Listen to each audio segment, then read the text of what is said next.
right, here we go. Good evening, everybody. We are live here once again from the garage. As always, your host, Joey Blaze, for another edition of Blunt Talk with me and, of course, Ross Collins. Ross, That's me. it's been about a month since we've really done any actual shows. True. I did one for Turkey Bowl. We had the draft a few weeks ago, if you remember that. That was really fun. Tyler and Larry came over to the studio. We had a great episode with I them. wasn't even in the studio that day. Yeah, man, you weren't even around, and yet welcome back, man. It's crazy to think. Yeah, welcome back to the studio. Glad to have you back here, dude. It's always great to have you over here. It's always a pleasure to be back. Yes, sir. Yes, sir. Let me tell you, 2021. We're finally finished through the 9-man regular season, so to speak. You got to think. Leagues are done. No other tournaments till nationals. Here we are. The big stage is set. The question is, and the one thing you got to wonder, just who stacks up to where on terms of this upcoming nationals, and who's done the best year round. And tonight we're going to take a look at all of those. No call-ins. We're just going to do straight talking, straight analysis. We'll save all that for the next 2 weeks when we do the interviews for upcoming nationals, followed by predictions the week after. We'll have 3 straight weeks of nationals coverage here in the garage to wrap up the 2021 season. And then after that, I'll be on the road, I believe, for most of that week. We'll see what happens from there. We'll try to get some more content out. I know we got about 3 more episodes left in the national series to release. I'll have those out soon, including all the B and A games. Been a very busy time period, very busy time in life, both on and off the field. And we talked about the last show we actually did, you and I, was about a month ago when our good friend Kent Page was on the air and we did a tribute show to him. Right. And here we are about a month later. Shout out to Kent. One final farewell, rest in peace to a good man. We got him honored tonight and for the next year, all the way to Nationals 2023. We're going to have a piece of Kent's career on the back wall. This is his officiating jersey. Body gave it to me yesterday after the memorial service. We'll have it hung up from now all the way through nationals. We're really excited to honor Kent for a while down here in the DMV. 2022, you know, we've been talking about it. It's supposed to be a big anniversary year for a lot of things, but you know what, to add it even special, we're going to make it about Kent. It's going to be a big year coming up.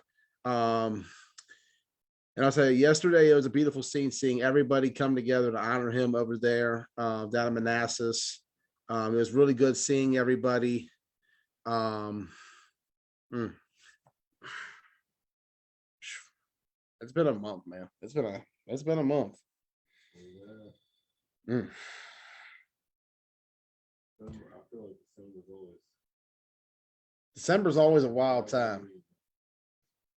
Christmas time's always that time of the year too, you know. But you know, we got Kent's uniform back there. The referee won in honor of his career on the field as an official, author of the 9-man rule book, one of the guys part of the rules committee in terms of writing the book and making up the rules needed to enforce the game and make it what it is today.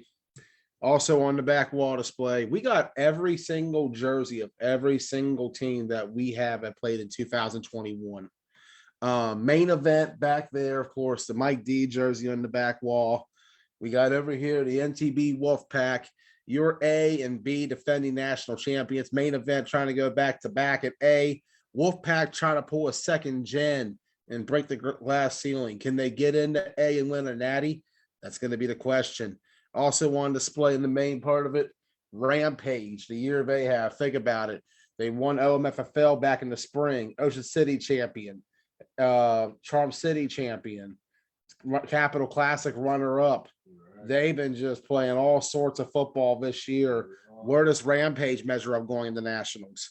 Right here in the middle behind us, the Scorpions. a team that's been a sleeper all year, but they've managed to win 2 different leagues. They won MAFL back in the summer and OMFFL in the fall. You got to give a lot of credit to the Scorps. They are the only team that has done that this year.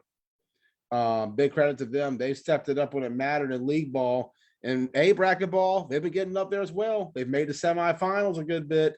Starting to become a regular occurrence for this team.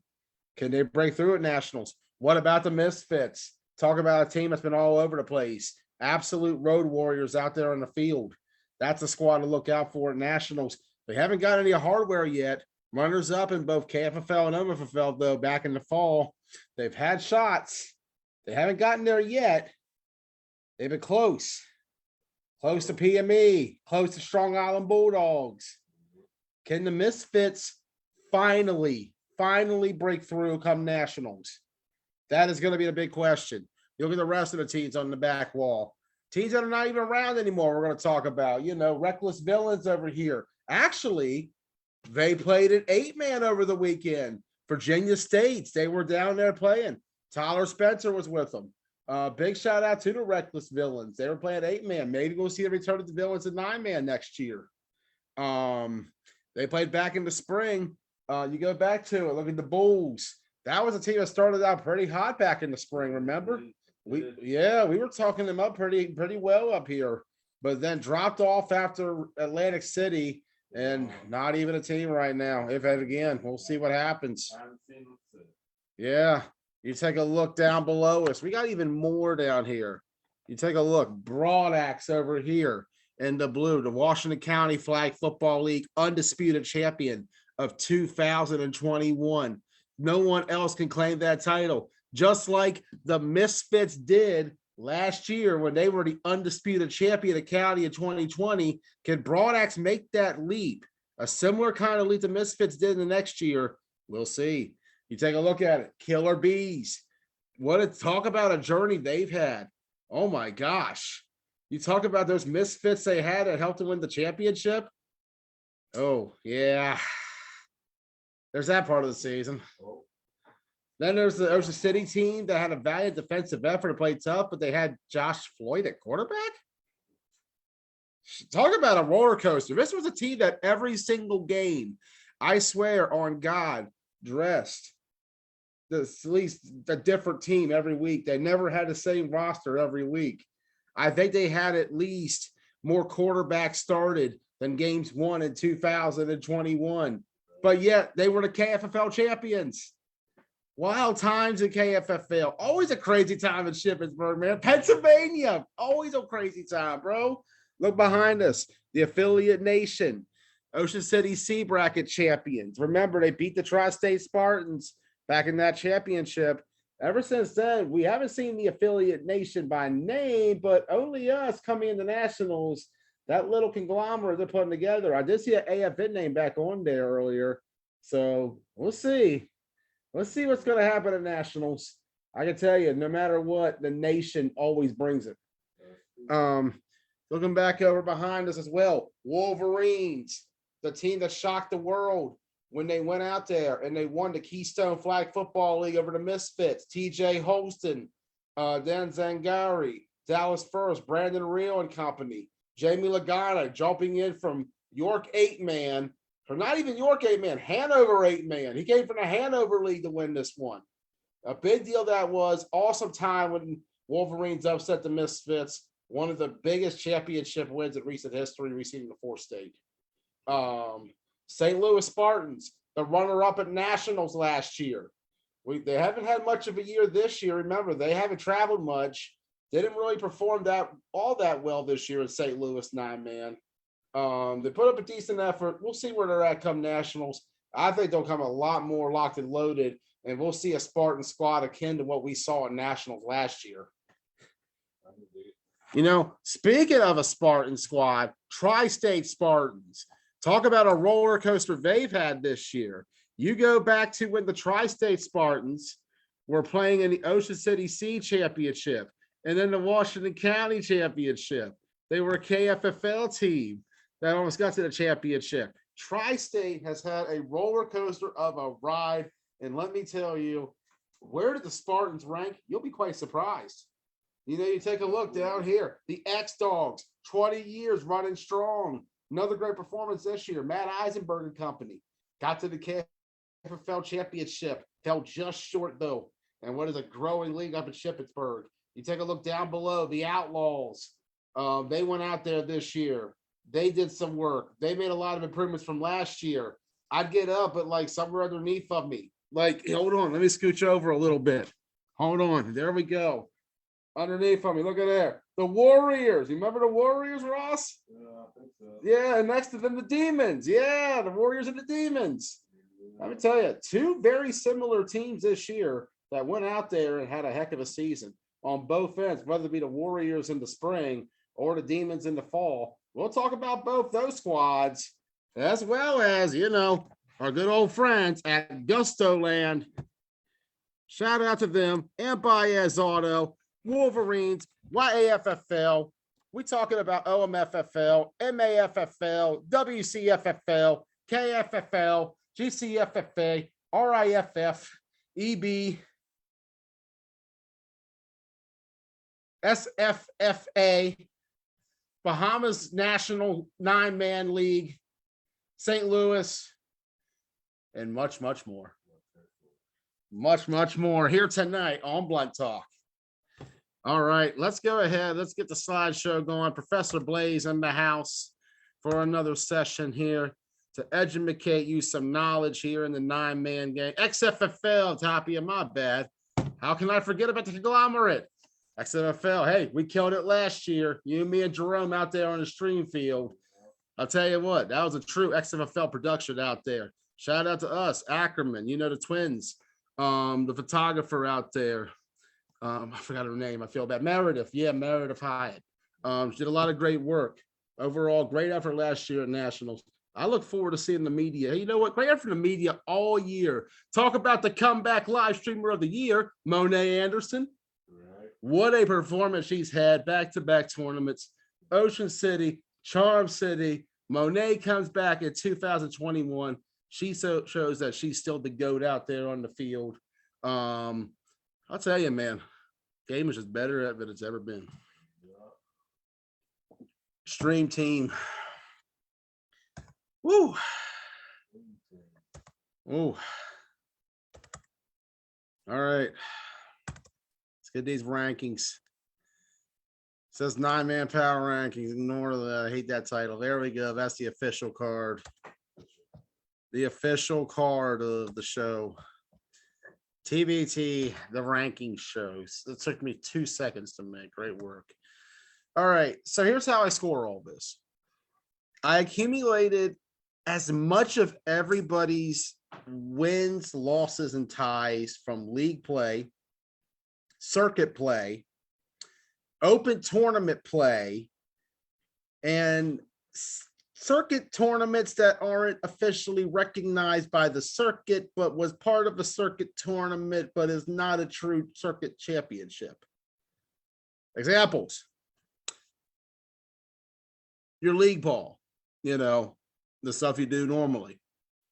Other example, circuit tournaments, Ocean City, Atlantic City, Lydia's Legacy, Charm City Classic, Rhode Island Flag Bowl, Capital Classic. Those are your 6 circuit tournaments this year. Open tournaments, Clash of York from Pennsylvania Premier. That was not counted as part of the 9-man circuit due to it being an open tournament and mostly being largely regional. And Pennsylvania Premier has not quite much history with 9-man, but I would like to see that keep growing a relationship. I'd like to see Donald Gentry get that bridge going over there with Jamie Wolf and company, or even, like I said, anybody in York, like even YFFL, if they want to try to branch out again. They love that game over there in that region. And also in their Ocean City C bracket. So for this is league and open tournaments. I'm counting them as the same because to me, you're not going to get, you get more of a league feel. Clash of York, if you looked at the teams in that just felt like a random 9-man league somewhere, if anything. When it's 11 teams like that, to me, it's like, the pool play is league ball, regular season, then tournament, boom. So that's how I scored it. 2 for a win, kind of a hockey system here. 2 for a win, championship win, by the way. 1 for just a regular win / a earned bye for playoffs. Speaking of hockey, Ovechkin got another goal, by the way. Oh, did he? Ovechkin. Okay. 1 for a win / earned bye for playoffs. So if you get a first round bye, you get a win rewarded to you automatically to make up for the other team below you in seeding getting an opportunity to get points before you. So that's your reward for it. You get that free point. 0 for a loss. I refuse to score a loss, period. You just don't move up or down or anything. It's a lot more easier if you just don't score it at all. And you get half a point for a tie. So here we go. We're going to take a look at this. This is what I ended up doing. This took a while. And of course, this is the A and B circuit tournaments. I'm going to pull that card back up in a minute, actually. So this is what we had by the end of the year in league counted up. You take a look at the top 10. At number 1 was Empire out of XFL New Jersey in the GCFFA. The resume they had was impressive. By year's end, I believe they were 27-0 overall in both. GCFFA, they went out there and balled out. As I mentioned, I don't count league wins. I only count league wins as only 1 point due to the fact that I prefer to keep it simple that way.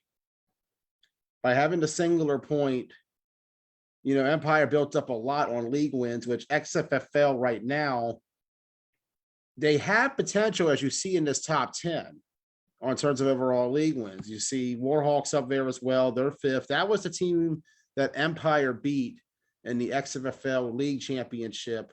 We talk about it. They have 2 separate leagues, New Jersey and PA. The champions meet at the end of the season. Sort of like a Super Bowl, World Series kind of deal they have.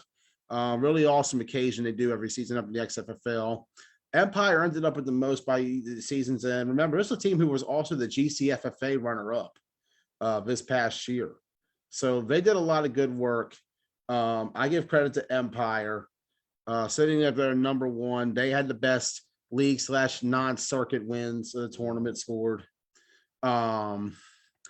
Closely behind them, though, was the Scorpions. 34 points they had out of the OMFFL, MAFL, and GCFFA. 3 leagues this year for the Scorps.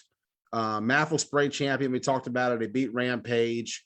OMFFL Fall Champion, we talked about that. They beat the Misfits. GCFFA, they were a semifinalist to the Strong Island Bulldogs. Scorpions had a really, really good year in the postseason when it came to league ball. Remember, this was a team who got to 3 league championship games, and their 4th one, they got to the semifinals up at GCFFA. They were very close to going 4 for 4 in the league and appearing for championships. Remember, they were runner-up as well in OMFL Spring, the Rampage. Scorpions, like I said, all year long have played great flag football. Their record earlier, we looked at it a couple of weeks ago, they were sitting at 30-23-2. This is prior to playoffs in GCFFA. That was a team at the time that we looked at the overall, it's not that impressive, but when you look at what they do come Money Day, they're the team that steps up when need be. Right. And they did so in a big way in league ball this year. Tied with them was the Misfits, but I give the edge to the Scorpions. 2 league championships trumps 0, in my opinion. Misfits, though, they were very close, playing in the KFFL, OMFFL, and GCFFA this year. Misfits, runner-up in KFFL to the Wolverines. We talked about that game, the upset that the Wolverines pulled at the end of the year. Runner-up at OMFFL to the Scorpions. Lost in the quarterfinals in the spring, actually, to the Scorpions at OMFFL. And, of course, out of the quarterfinals, again, this time to the Strong Island Bulldogs in the GCFFA. But up there, Misfits did great work. 6 wins. They went up north and got up there to GCFFA. You got to be impressed with what they did up in New York, earning 6 wins overall for the year. Playoffs, tough break, 1 and done to the Bulldogs. But the Misfits are on the cusp of breaking through. This seems like a team overdue. But they performed very well in league ball this year. We talked about it. They were undefeated in KFFL until they lost to the Wolverines in the championship. That was a team of Misfits that was 23-0 at Shippensburg Memorial Park coming into that game. We'll see, man. That the biggest problem is just chokes on day 2 that hurt them. Some say bad officiating. I've seen both sides of it.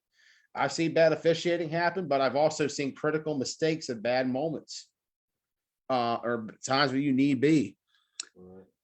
Just below them is Rampage 32, OMFFL, and Maffle. They were the spring champion in Owings Mills.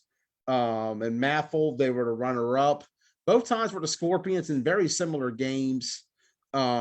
This past season in OMFFL, they were the semi-finalists of the Scorpions. They ended up losing that game in overtime 8-6. But overall, Rampage had a very, very good year out in league play.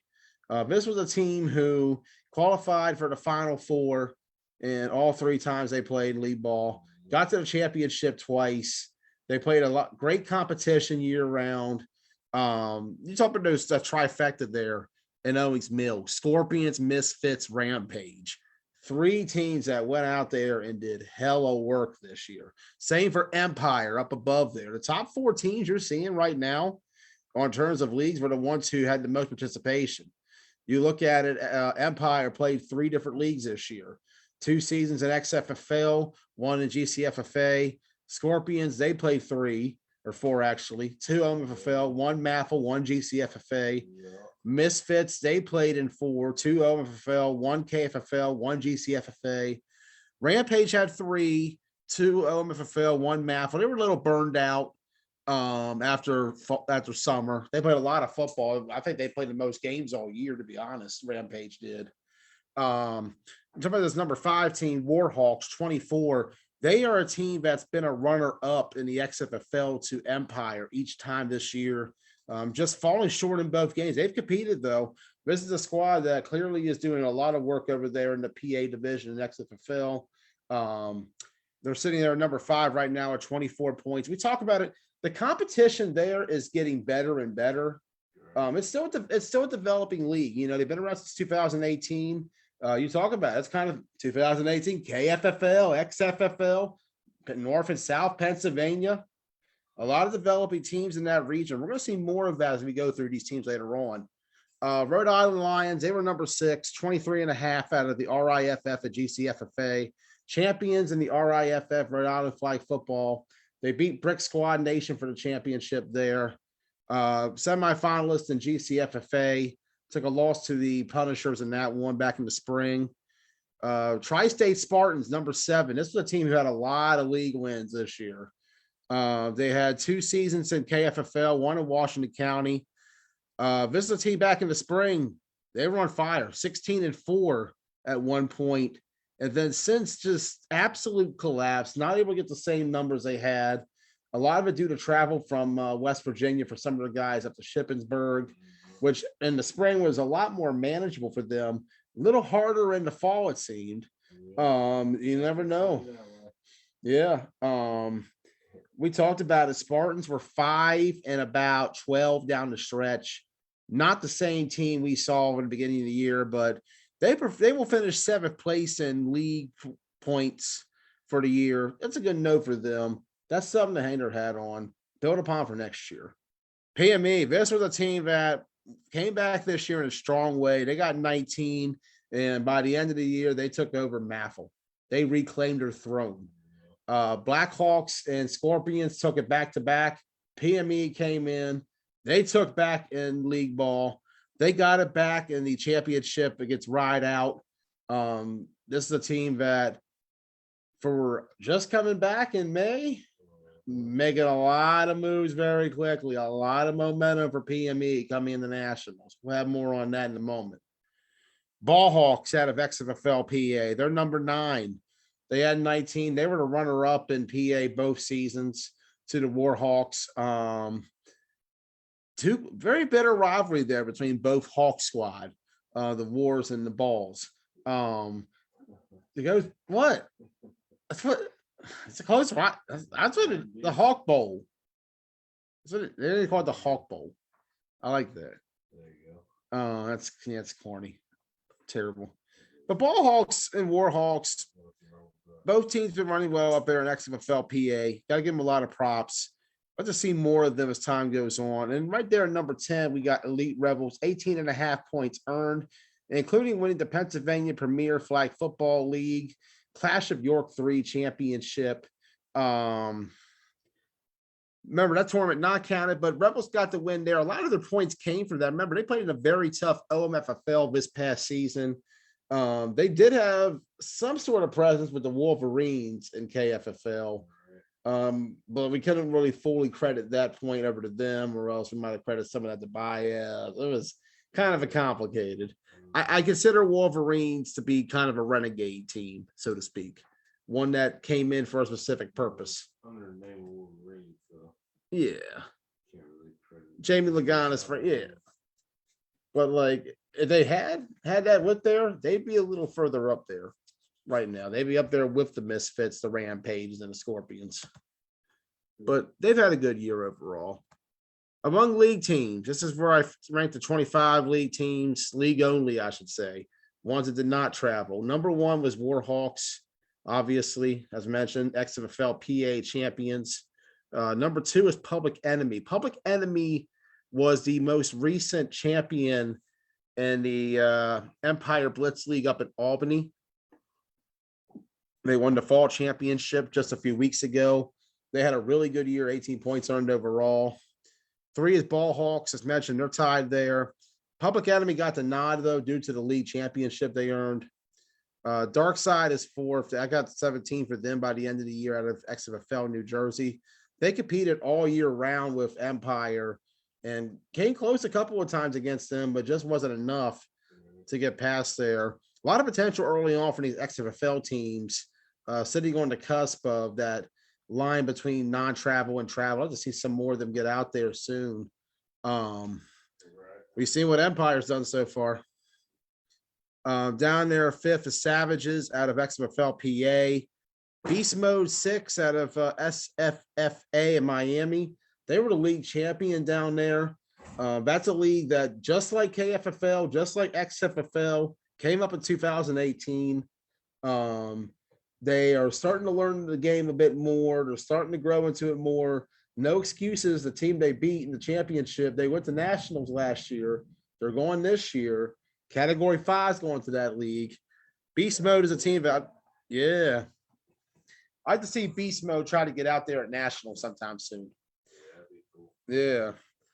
Bulldogs at number 7 out of Empire Blitz. Number 8, the West Virginia Venom. They're sitting there with 10 points out of the KFFL. Great first year for that team. They really came onto the scene in a strong way. Disappointing end down the stretch, but they're a team that if they can get a little more to build, they'd be ready for that travel line. Right now, they're about 8th overall. They're going to finish on terms of league-only teams. Number 9 is the Bullies. They're at 10 right now. They were not playing in the fall. They did play back in the spring, however, had a very strong season there. Bomb Squad, they're at 10. They're in a 3-way tie with the Savages and the Honey Badgers, all from Empire Blitz. Yeah, remember them from Motion City? Yeah, they played the X-Dogs. I was there. Other notables on here, Back in Black was 13th. That was the A team in Worlds 2 years ago, but they've had a hard time getting their team back out there on the circuit. They were runner-up in St. Louis. They only got 8, though. St. Louis only played 1 season, which hurt a lot of the St. Louis teams, as these other leagues ahead of them, XFL and Empire, they all played 2 seasons this year. St. Louis only having 1.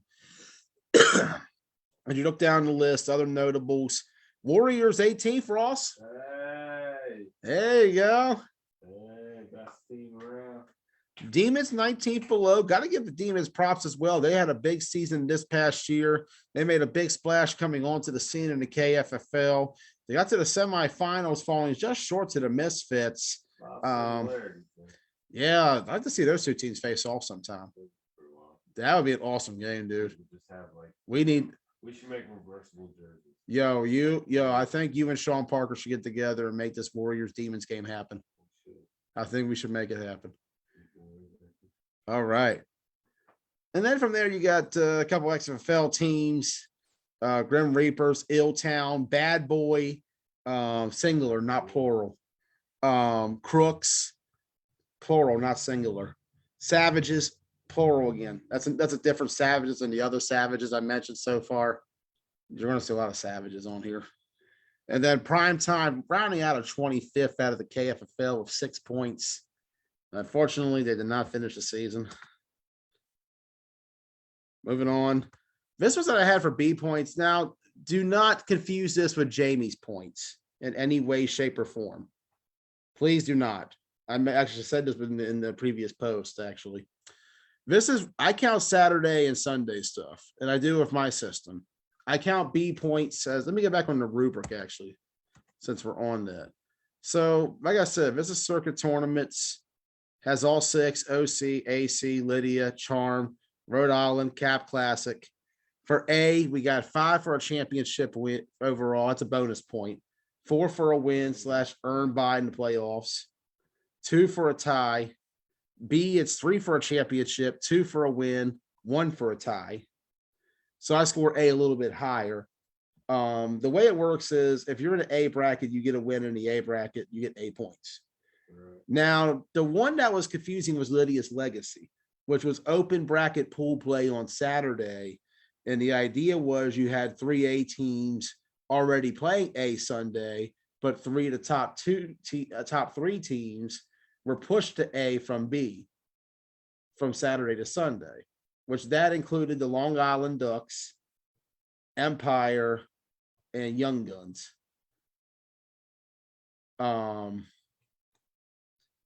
And that ended up being the result of that tournament.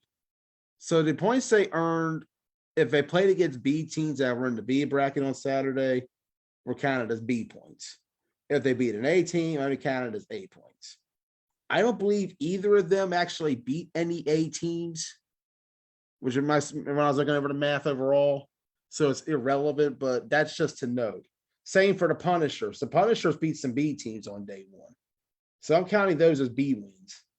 So the Punishers, somewhere below at the bottom of the barrel list here, have B wins counted.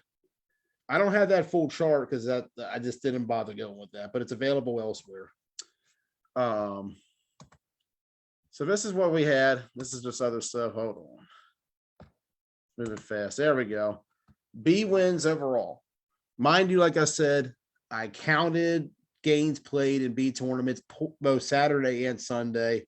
Yes, I'll hear it. Saturday games don't count. I count everything. This is for fun. This is a measurement of where everybody is. Just to like get some speculation. See everybody did going to nationals. Right. And just have some fun talk, you know. B bracket, the top 20 I had, Riot Squad number 1, 32. That one was surprising to me, but Riot Squad's played a lot of tournaments this year. I believe they played in 5 of the 6. The only one they did not make was the Capital Classic. They got the Lydia's Legacy Championship over the Reapers. 32 points earned overall for Riot Squad. Remember, quarterfinalist in Ocean City, a Sweet 16 team in Atlantic City, champion in Lydia's, quarterfinalist in Charm. And I believe they got to the quarters as well in Rhode Island. Riot Squad's had a really good year. They've put in a lot of work. They played a 5B tournament. I believe that is the most overall, next to the Maryland Venom, who I believe tied them in that mark as well. Rampage was second there out of OMFFL with 30, including the Ocean City Championship over Baez and the Charm City over Blackhawks. They participated in OC, AC, and Charm. Just note that ahead of time, because in Capital, they played A. So the Capital points they obtained did not count towards this. So they'll finish second, but if they had the Capital points, they'd be first. But because they were an A, I didn't count them. So this is just for 3 tournaments for Rampage, which you figure that out. If we did this by points per tournament, Rampage is earning 10 per tournament. Whereas Riot Squad will be coming in entering about 6.5. Yeah, look at that metric. Remember, not everybody played the same amount of games this year. Everybody's played different amounts. Nomads, their serve are 25 points. They played in AC, had a good performance in day 1, sputtered out day 2. Remember, they got a 47-0 win on Top Dogs in day 1. Sputtered out the day 2 to Empire, but you know, we talk about it. This was a team in Charm City that looked rough against Ramp, that looked rough in numbers, only had 11 guys, but they played Rampage to the brink in both games. They were giving Rampage all sorts of hell on Rampage's home field. You got to sit there and wonder, can this Nomads team make a run at Nationals? They show what they could do in Rhode Island when they stampeded through the whole bracket. If they can get that team down there, look out. Nomads earned a lot of points through that Rhode Island tournament. They are rolling in coming into this tournament at Nationals. And that was the difference between them and Empire. Empire just below them at 4th, 23.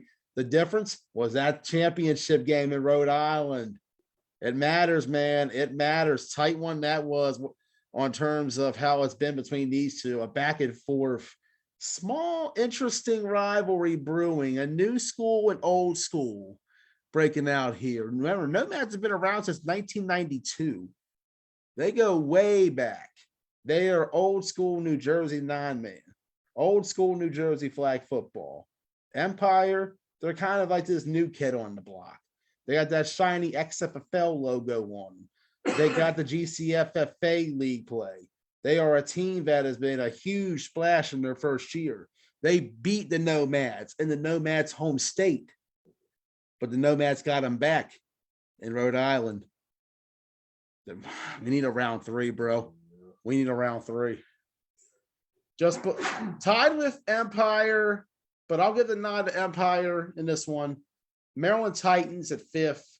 Doc and Company, a great performance. Speaking of averages, by the way, going back to Empire, 3 tournaments for them: Atlantic City, Lydia's, and Rhode Island. On average, they're averaging close to 8 points per. Nomads in their 3, they're averaging about 8 as well. Those two are neck and neck. That margin is closer than 2 points. Maryland Titans, they're just as close up there as well. They're saying, hold on a second. We're right down here. What do you mean about Nomads and Empire? We beat Empire at Atlantic City. They know who the Nomads are. The Titans are saying, wait a minute. We just beat Baez Auto in the Capital Classic. What do you mean? The only team that's been in Titans' way all year? Rampage. We beaten that horse to death, though. But the Titans overall, you take a look at it. They played in 4 tournaments this year. OC, AC, Charm City, Capital. They've averaged about close to 6 points per in that one. But we keep saying the biggest issue, Rampage in the quarterfinals. Even in the non-sanctioned tournament in York, they lost to them in the quarters. Even in last year's Nationals, if they had swapped out those losses for wins, Titans would be above Rampage and possibly above Riot Squad. They're close. It's so close. There's a dogfight going on up top in the B bracket. Long Island Ducks, they had 22 in the B all year. That was a team that it seems like they're going to win something at some point, but when are we going to get it? When are we going to see it? Is it going to happen? They're on the cusp. They had some tight battles with the Bad Boys in Ocean City.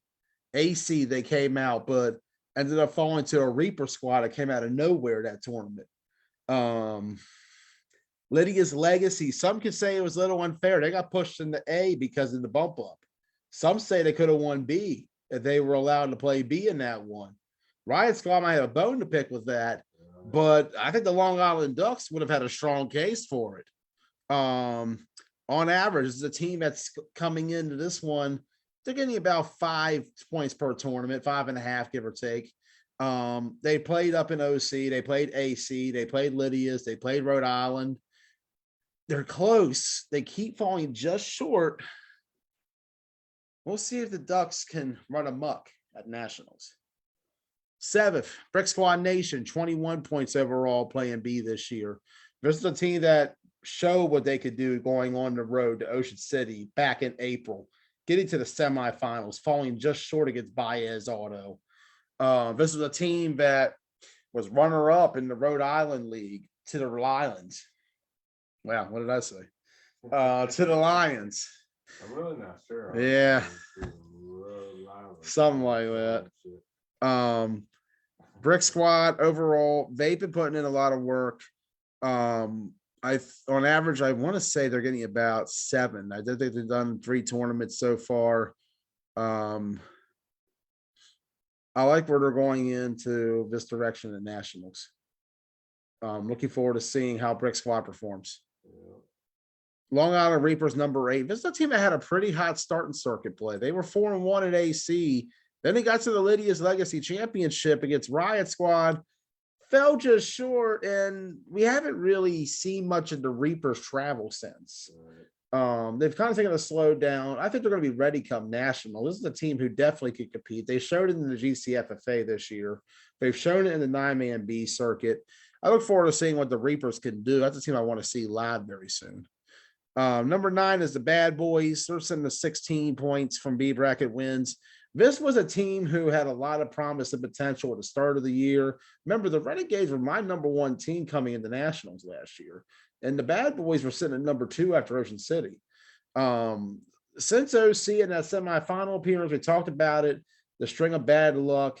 They had not been able to get to the they were not able to get to the quarterfinals in back-to-back tournaments.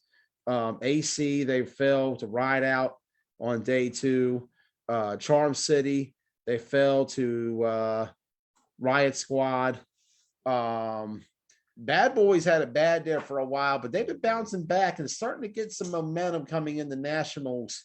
I know it wasn't sanctioned, but they did get a win on the Misfits at Clash of York 3. You look at it, OMFFL got to the semifinals there.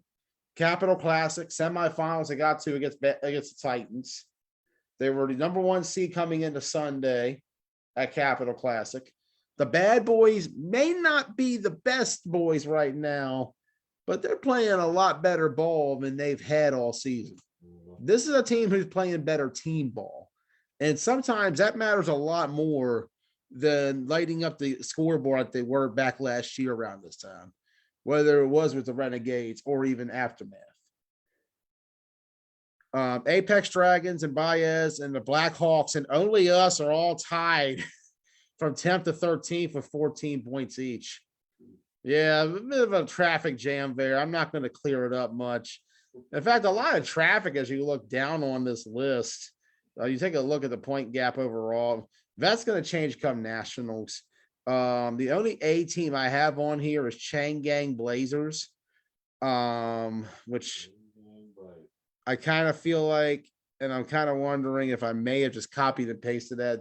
No, I didn't. You know why? Because the Blazers at Lydia's Legacy, all of their wins were against B teams. Yeah, because that's what happened there. They got to the A semis, but all their wins were against what were otherwise B teams that were pushed up or even not on there. So it's like I already gave them points for that. So Blazers can't really count that. They're not going to be off the list come after nationals because they're not going to get any B points coming up. But it'll be interesting to see how these guys finish as this year goes on in this little experiment we're conducting. B wins by league affiliation. This is something I experimented with. The most was OMFFL, and this is teams that are primarily OMFFL, like a Rampage, a Maryland Titans, a Bad Boys, etc. Right. 90 points earned from that league. 3 championships there out of 6 B chips. Titans taking Capital, Rampage taking Charm and Ocean City, OMFFL sweeping all 3 DMV area B tournaments. That's a pretty big deal. Taking all 3 of the South Regions tournaments. Showing true dominance of the region right now. That train is rolling in Owings Mills. We'll see how it keeps going in the B division. And especially with A coming up as well. There could be a lot of moves there too. But don't count out the GCFFA, 69 points earned overall. No championship, but the GCFFA teams, they play great competition every week up there. That's up in Long Island. I really like what they've been doing. No championship yet from that league in the B. Riot Squad beat the Long Island Reapers. Their Dragons were pretty close, but no one's quite gotten there yet. Independent teams accumulating about 68 points in 2 championships. That was Riot Squad and the Nomads together. Riot Squad, the Connecticut Independent. Nomads is a New Jersey one. There is a league over there in Jersey they played in before, but It has not operated, I do believe, in a couple of years due to COVID. Yeah, so a lot of Jersey teams are independents right now.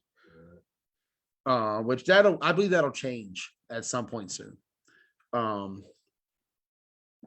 Manifold teams are 56 points, Rhode Island 25. XFFL got 23. All Empire doing the work there for the XFFL. Only travel team on from that league right now. Give it up to them. YFFL 22 points, a non-9-man league with 22 points. A lot of points coming there from Baez and Gusto Land and 717 Elite. St. Louis only has 6 because they've only had Show Me go out there this year. They haven't had anybody else yet, but they're going to try to get some more come nationals. Empire Blitz earning 6 through Top Dogs having a good performance at Albany.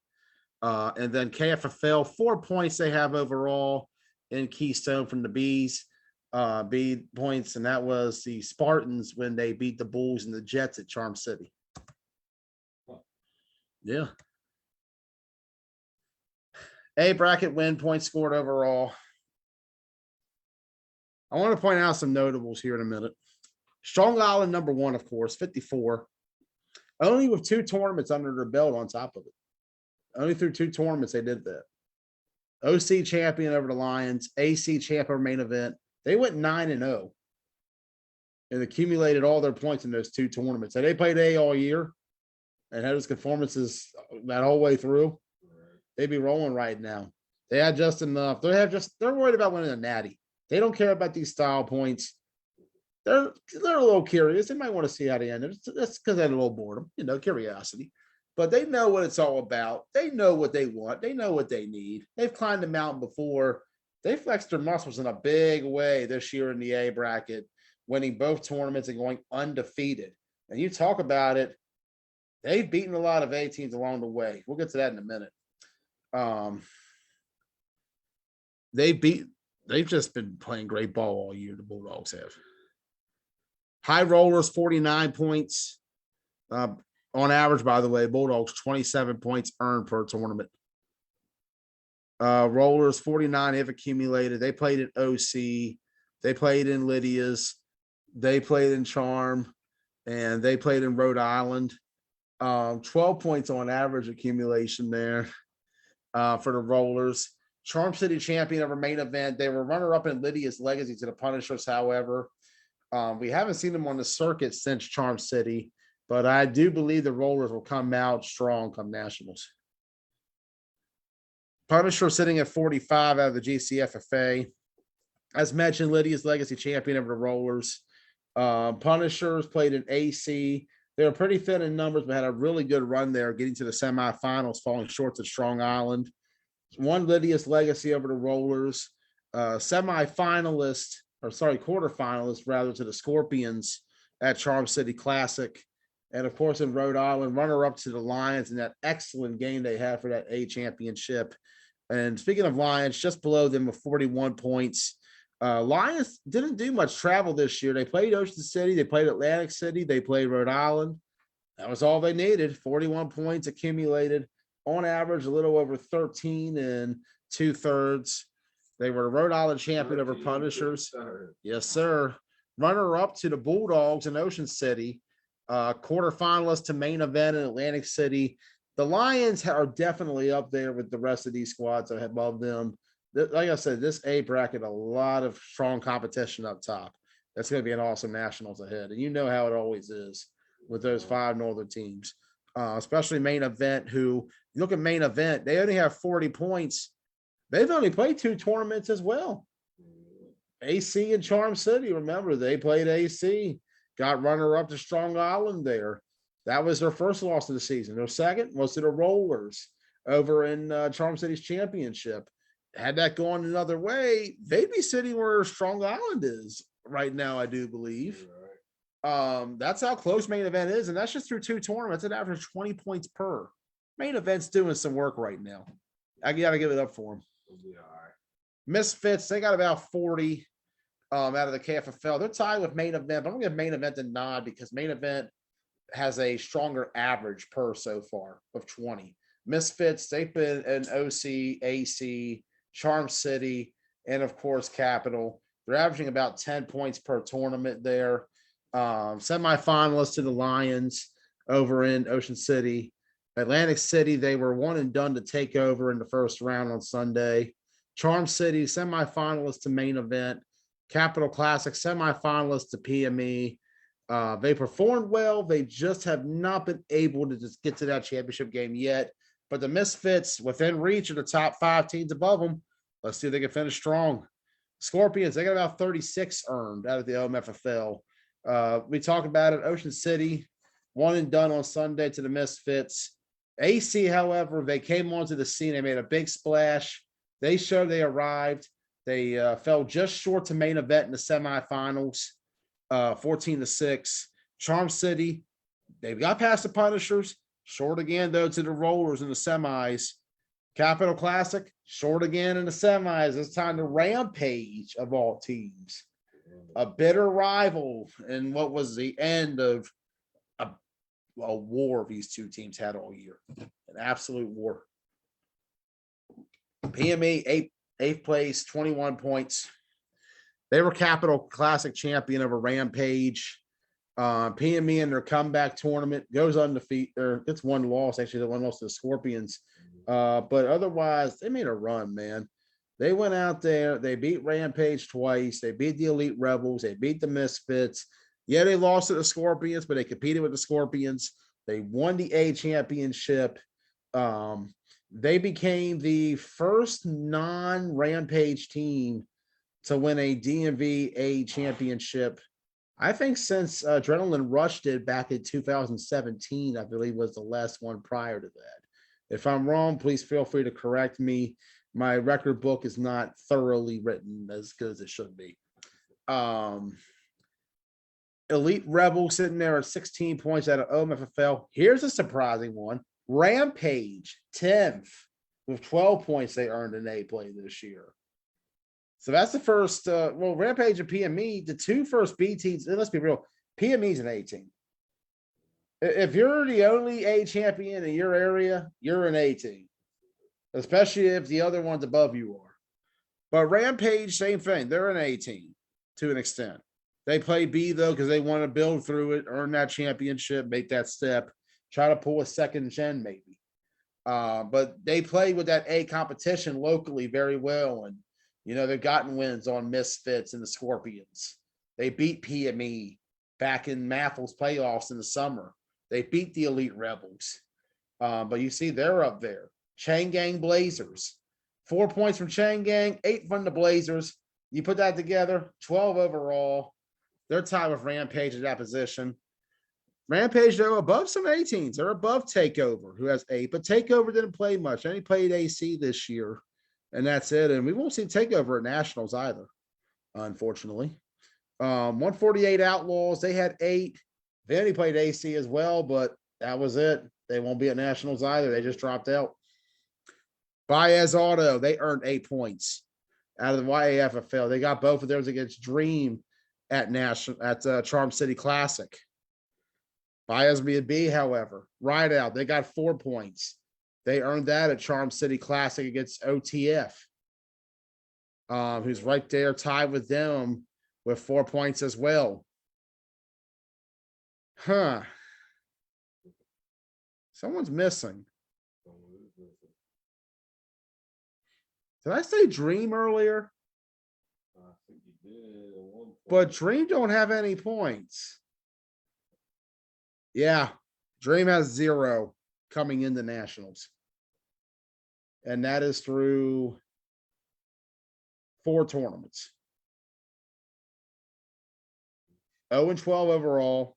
Don't get me wrong, it's been tough competition. But they've had opportunities. Like I was mentioned, Baez Auto beat them twice by 2 touchdowns. Right, we talk about it in tournament play. Dream went out there. They've taken losses to these teams above them. They're the only team that's played a ball calling into Nationals without a single point. OTF even has a point. And that's a team who's only played once this year. Now is Charm City. But that's the most notable to me is Dream not being able to get a single point. It's been tough. They're young, don't get me wrong, but there's a couple B teams up there who've been able to get that. And remember, they had a shot at Baez twice, and Baez worked them both times. We'll see if Gene can finish strong. Remember, like we said, it's all about how you finish in all this. And either way, if you win the national championship, you're number one at the end of this. That's how I do this system. There we go. There you have it. It'll be more fun in a few weeks when we get to that. This is A bracket scored wins. GCFFA with the most, 119. 3 championships. Strong Island taking OC and AC. Punishers taking Lydia's. However, the 3 tournaments since then, Rollers, Independent, Lions, Rhode Island, PME, Maffle. GCFFA hasn't gotten there. 2 of those they were involved in, had a chance at. They weren't at representation at Capital. But overall, though, clearly the best league on terms of circuit play has to be the GCFFA. But you see that performance overall, 119 on the A circuit, 69 on the B circuit. They got 178 overall. That is a team that is doing, or sorry, I might be more than that, I do believe. They had 188 overall. That's a league doing hella work right now. Independent teams, they're sitting at 93 overall. A little bit more presence up there up top of Main Event and Rollers being a big force up there as New York Independents. OMFFL, 64 points up there. You know, that league's trying to make a big impact, trying to move into A. Misfits, Scorpions, and Elite Rebels trying to lead the way. Rampage, they're lifting up and carrying a lot of weight too back there at times. Remember, Rampage is beating all 3 of those teams. RIFF Rhode Island flag football, 49 points, including the A championship in Rhode Island over the Punishers. They had a shot at the championship as well. Actually, that was a GCFA one back in the spring because they were in that one then. But RIFF Lions doing work. Outlaws, I don't know what's going on with them right now. But hopefully they'll bounce back. That's a strong franchise, man. They go back to 1984. That's a very proud franchise. KFFL, 40 points. That's all the Misfits work. Maffle, 25, all PME. And of course, YAFFL, 8 points earned courtesy of Baez. All right, here we go. All 128. 126. It's got more. Here we go. These are the ones debuting at Nationals who have no record so far. Remember, I started counting from April 3rd onward. Anything prior to April 3rd of this year does not count. So don't hit me up about a preseason tournament you guys did in a park somewhere. No one cared. Yeah. I mean, your team did. It was probably a good bump and all that. But it doesn't count for. Yeah. So like. Anything important. Yeah. So like, I'm not going to count the 4 tournaments I did back in the winter. Sorry, Demons. Sorry, Venom. I'm not counting that. That was all preseason stuff. We're talking real deal now. It's talking with the real deal spate of St. Louis with the pack at 127. But let's start out with the bottom. Bahamas Lions, 128. BFFL, Bahamas Flag Football League. They're playing 9-man B come Nationals. That's a conglomerate team, I do believe, for the most part, of teams from that BFFL league down there. Looking forward to seeing how they come out at Nationals. St. Louis Pack, they're always playing strong, but they don't play league ball. They're another conglomerate team come St. Louis time, Nationals. They were runner-up in the B bracket of 2018 to the Maryland Bullets. That's a team to look out for. Birmingham Heat, they're a Alabama independent. They're playing in 9-man B. From what I've been told, they're a semi-pro team who comes out and plays in 9-man Nationals. Always good to see a representation of that sport come over to play in ours. Even nicer to see a 9-man team out of Alabama. Looking forward to seeing them. Category 5 as well. Ricky John Francois and company at 125. Hey, no slight to Ricky and them. We're going to give him some prop for playing in 9-man A. That 125 spot's a courtesy. We'll see how they end up at the end of all this. All right, let's get to it. Let's start out with the notables at the bottom. The winless. The teams that did not win a single thing this year. At 124, Elite / DX. Oh boy. 0-12 out of the OMFFL. Yeah, Tough season for Josh Floyd and company. yeah, it definitely was that. If anything, it was a learning experience. Josh in his first season as a team owner, he tried the best he could. He reached out to guys, they weren't coming out. He put in the work and effort. I'm hoping with a whole off season in between Charm City Classic and spring that he's able to get back out there and put a team together.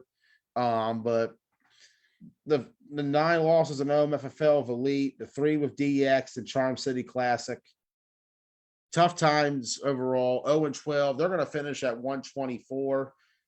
We'll see if they stay there after nationals. One of those 4 teams below could have a really, really bad performance and end up below. But right now, we got a lead at the bottom at 124. V Squad out of the SFFA. Yeah, that's all I could say. They're 0-10. Finns 0-10 out of XFL New Jersey. They're 122. The Finns. They're one of the first teams I heard about from XFL back in the day. Yeah, I think they're an OG team. So I guess they're the Killer Bees up there now. Number 121 is the Unremarkables, 0-9 overall out of the Washington County Flag Football League. We need a UNR versus DX game. That needed to be a thing. Unreliable. Yeah, tough year overall for UNR. Yeah. Still want to know what was Trail promised. We never heard a follow-up on that mystery. The world may never know. Commandos 0-7 out of St. Louis 9-man. Hurricanes 0-7 out of St. Louis 9-man. What are y'all doing? Commando. The Commando or Commando. Jesus Christ. This is why you get proper rest the night prior to your show. Jesus. I really read Commandos. Jesus Christ. Yes, you did. Well, you know, Commando, like the Arnold Schwarzenegger movie from back in the day. With Ray Don Chong. Classic. Hurricanes. They're called the Hurricanes and they play in Missouri. Okay. Let's get to the 1 teams. The teams have only 1 win. Super Smash Bros. Out of Empire Blitz. Troy Savages out of Empire Blitz. Mob out of Empire Blitz. Gladiators. Tough times with Johnny LaCourte and company. Only 1 win this year in the XFL PA. Hoping to see Johnny then back on the field soon. That's not Johnny. Someone's going to be commenting like, damn, only 1 win, Johnny. TGE, 1 point. I don't know what that stands for. Vipers, they got a point. Replacements got a point from St. Louis. And the Reapers, not the Long Island Reapers, just Reapers from St. Louis. They got a point. But they also were purple. Steel had 1.5 points because they had a tie at league ball. Yeah, that happens sometimes. Move along now. Notable teams above. Some of these names are interesting in the hundreds. Greyhounds, Trust Fund, Miners. Yeah. Thunder Gun, Wild Savages. They're going to play at National, so they're going to climb out. I think they're going to climb out. They're going to try to climb out of that pit, I would hope. They beat Tyler and Skinny and Preston. That sucked. I was hoping they would win. Damn it. I think Tyler spoke pretty highly of them, though. Like Wild Savages is a team to look out for. That's a mix of Wild Card and Savages that are Rhode Island Flag Football, who will be counted separately from what this team was, because this was a circuit team of team coming together. Kind of like what we saw with Only Us in a way. Yeah. Not like the Panthers merger where that was just for league ball. And then Rebellion, Storm. Ironically enough, Storm's only win was with CJ Tarver at quarterback. Yeah, that was at Rhode Island. He showed up on day 2. They literally had 0 points in a differential of -50 or something day 1. And then day 2, he comes out and they just blow out the first team they play. Crazy how a quarterback swap can just make that big of a change that quickly. Yeah. Savages University, 2 points there. And sitting at 101 is Pure Chaos for 3. Pure chaos. Yeah. That's purely chaos. Number 100 is the Outlaws, 3 points as well. Followed by 845 Gang at 99 out of the GCFFA. Reckless Villains, 98th. THTD. I don't even. Skinny, help me out with that one. Fifth.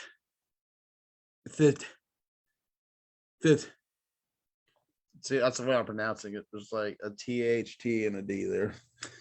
Cartel, not the Cartel from St. Louis, but just Cartel from Empire Blitz. They got 4. Punishers. Only 4 points for Eric and company this year. Tough times for the Punishers right now. No, that's the Empire Blitz Punishers. Yeah, I from what I was told, they're not the same. So I don't. I just discovered their stuff last week. I've just been catching up on that recently. Tough times, I guess. Can we see the Punishers versus Punishers game though? Just because I don't know. That's just me. That's only me though. Only me. OFG 94th. Troy City Titans 93rd. They're gonna be at Nationals though. I think. I hope so. I thought I read that right. Straightforward. They got 4 Young Guns. I miscounted that. Take them out from earlier. Yeah, I meant to put them there. So that's kind of messed up a little. That's one of those I meant to cut and paste for later, but they're up there again. So I'll fix that in a minute or on the next time. It's one of those I noticed the error at the last second. It happens. I've had like plenty of mistakes on these slots. OTF, they had 4 points, so they climbed up there. 717 Elite, they got 4. Wildcats, Red Tails, Wild Card, blah, blah, blah. Move up, move along. Some more notables along the way. Rhode Island Spartans, the RIFFB champion. They're currently 84th. Gusto Land, 4.5. They're 83rd. Team Petty, they got 80. They had a nice quick start, but they're about 80th. Ruckus, they're sitting at 79th. St. Louis Spartans, what's that? Ruckus. Yeah.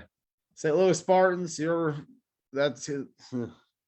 St. Louis Spartans, a runner-up in B last year. They're 77th. Troy Saints sitting there.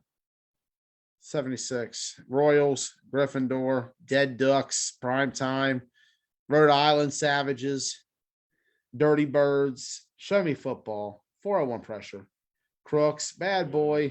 Football. Yes, sir. That's one of my favorite names. I like that one. I do too. Bad Boy, Illtown, Grim Reapers, Demons and the Warriors, Hey, the Bulls, Go Mode. we're ranked again. Yes, yeah, this is the overall. You're in the 62nd in the national rankings. That's right. Yeah. You and the Demons back to back again, 62nd and 3rd. Bolts, Gators, V Cartel, The Cartel. New York Rebels, Affiliate Nation. That's counting their MAFL results from spring and their Ocean City stuff. Gotcha. Yeah, nothing else is counted. Gotcha. Everything else is only us unless AFM becomes a team name again. And then I got to retroactively do another recon and rewrite again in a few weeks. These are fun to do. Back in Black, 54th. Baltimore Spartans, 53rd. Honey Badgers, 52nd. Savages, the Empire Blitz Savages. Not the other Savages from earlier from Empire Blitz, but different Savages from the Empire Blitz League. Wait, what? Yeah, see, there's Same league, same age. yeah. That's what you just said. Yeah, so there's the Troy Savages, who was earlier 117th in the rankings from Empire Blitz. We have the Wild Savages from the Rhode Island flag football / 9-man B circuit. And then we have from there the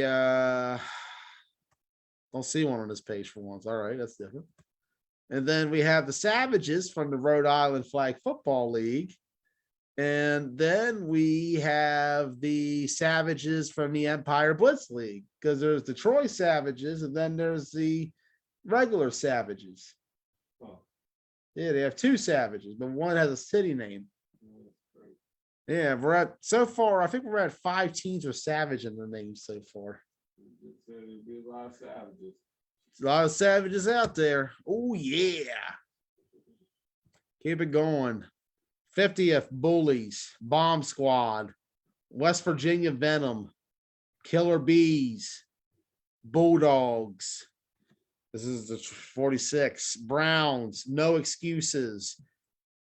Dream is going to be the lowest rated team with the most appearances coming in. Dream only accumulated 12 points all year. And that's all league points / open tournament. Remember, they earned a point at Clash of York 3 for beating the Baltimore Spartans in pool play. The rest of those come from Maffle. They're sitting at 43rd right now. Look at ahead of them. Broadaxe, Wolfpack, Beast Mode, XFFL Savages with a Z, Southside, 148 Outlaws. I know the A competition has been tough, but Dream, as it turns of a resume, has had a tough year. And I believe coming into nationals, they got to finish strong. I will emphasize that point. They got to finish strong this year. They cannot afford a performance like what 7 Point had last year. Because that might be one that could be too devastating. Broadaxe, they're right now at 42nd. That's pretty good for a team that only played spring ball and only had mostly league ball. Huh? They got good food too. Yeah, they do. I'm a fan of the chips. NTV Wolfpack, Beast Mode. Wolfpack is 41st, but they haven't played since national circuit wise. They only had St. Louis 9-man in the spring. This is a team who, if they had a full circuit year, would be in the top 10 easily because they're capable of that. Beast Mode only played in Miami this year. Again, that team's got to get out more. Long Island Demons. They only played really spring ball for the most part. They played Rhode Island Flag Bowl in Albany and AC and OC, but a little bit of GCFFA, only one win there. Panthers kind of took over. Numbers been an issue for Demons all year, but they've managed to climb into the top 40 despite all that. Savages with a Z out of XFL PA. We're at 6 Savages so far. Southside 7th out of Maffle, 37th. Tied with the 148 Outlaws. Just above them is the X-Dogs, though, at 35th out of the KFFL. Dark Side, 17 points out of the XFFL New Jersey. Top Dogs, just above them with 18. Ball Hawks at 18 from XFL PA. Public Enemy, 18 as well. The Empire Blitz Fall League champion at 31st overall. All that is going to be through, of course, league points. Like I said, come nationals, it's going to look a lot different afterwards. Because the points at national will be scored a lot differently than it was all season. Just not too much different. It's about the same system, just a little differently scored. Maryland Venom, 18.5. They're 30th. FOE, 29th at 19. Takeover at 20 points at 28th. 27th, the Apex Dragons. They had the tiebreaker of most recent win over Takeover in GCFFA. Black Hawks, 26, despite having a lot of attendance issues over the last few months. Young Guns, that was the team earlier who was not supposed to be there. They're actually going to be 25th with the performance they've had this year. Remember, they went out there, they won Empire Blitz back in the spring. They ended up getting to A bracket in Albany with 2 B wins on Saturday. Who knows what they could have done had they were able to play in the B bracket come Sunday, but they committed enough points to be a 25th right now on terms of overall performance.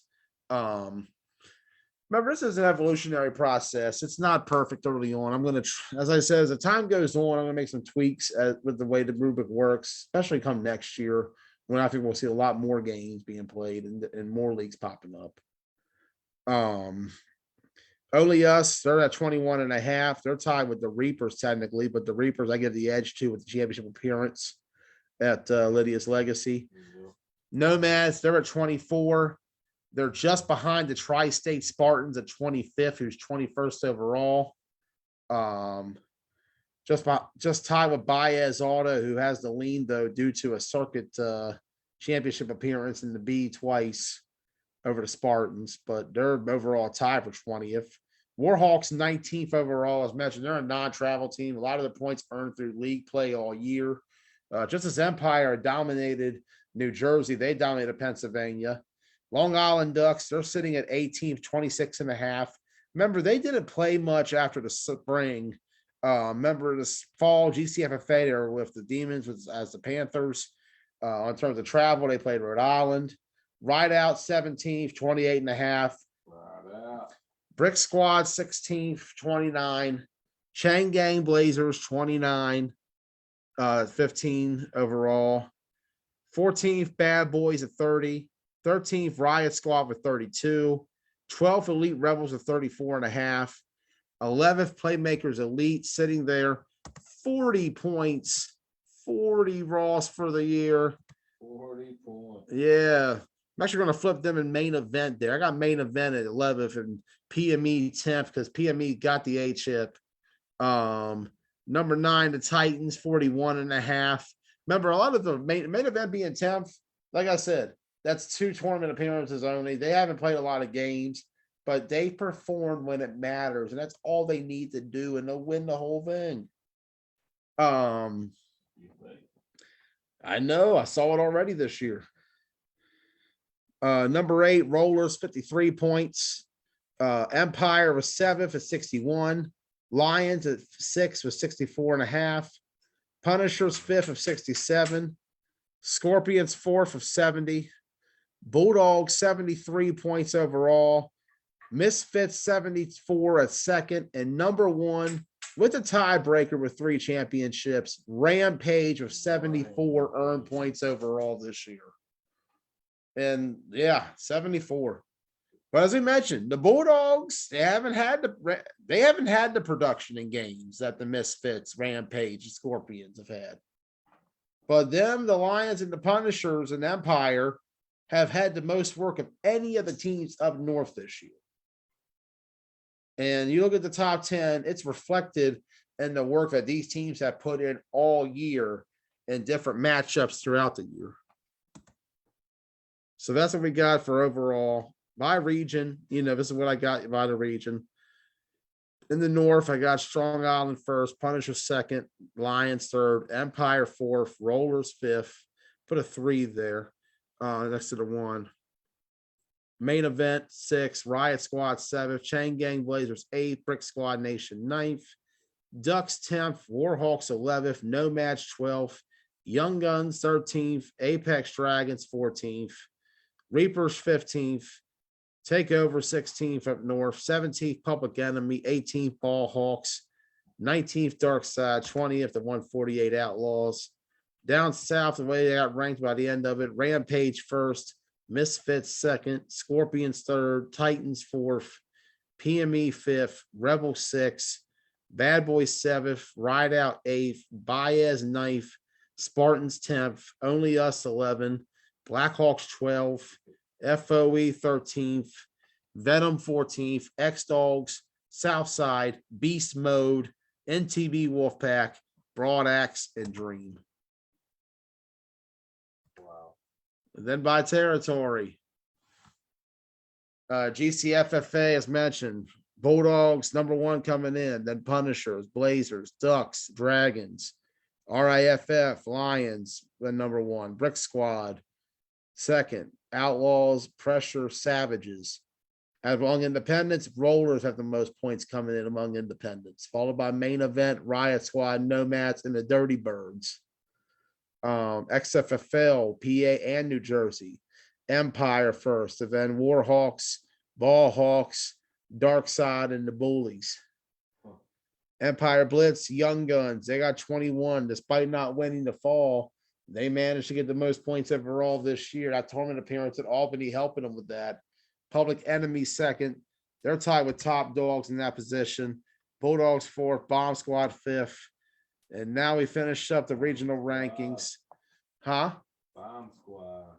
Yes, sir. Bomb Squad.